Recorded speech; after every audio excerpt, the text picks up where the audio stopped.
Welcome to JH. Ever wondered what to do with that mountain of loose Lego bricks currently acting as a landmine for your bare feet? Brickit might be the answer. It's a mobile app that helps you build creative models using your own forgotten collection. You just take a photo of the plastic chaos, and the app identifies each piece, offering ideas for robots, animals, or vehicles. It even gives step-by-step instructions, because apparently, we've all forgotten how to use our own imagination without a smartphone. But is this app actually legit? Well, it's available on both the Google Play and Apple App Stores, which means it passed more security checks than most of us did in high school. They also provide an actual email, phone number, and physical address for support. It's almost shocking to see a tech company that doesn't hide behind a broken chatbot for once.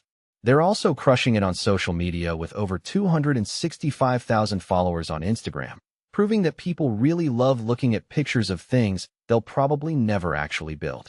Transparency seems to be their thing, as the co-founder, Leonid Alexandrov, even has a public LinkedIn profile. Knowing there's a real human to blame if your Lego robot ends up looking like a heap of trash is quite comforting. On the Play Store, it boasts a solid 4.5-star rating, which is impressive for anything on the internet. However, the residents of Reddit have pointed out a slight catch.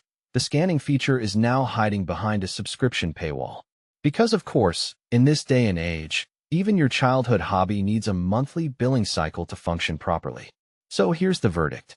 Brickit is definitely legitimate, transparent, and fun, but be prepared to open your wallet if you want the full experience. It's a great way to resurrect that dusty box of bricks, provided you don't mind paying for the privilege of being told what to do with your own toys. Overall, it's a solid tool for any Lego enthusiast with a bit of spare change. Thanks for watching. If you enjoyed this, like, share, and subscribe. Let us know in the comments if you've tried Brickit or if you prefer the traditional method of just stepping on a brick and crying.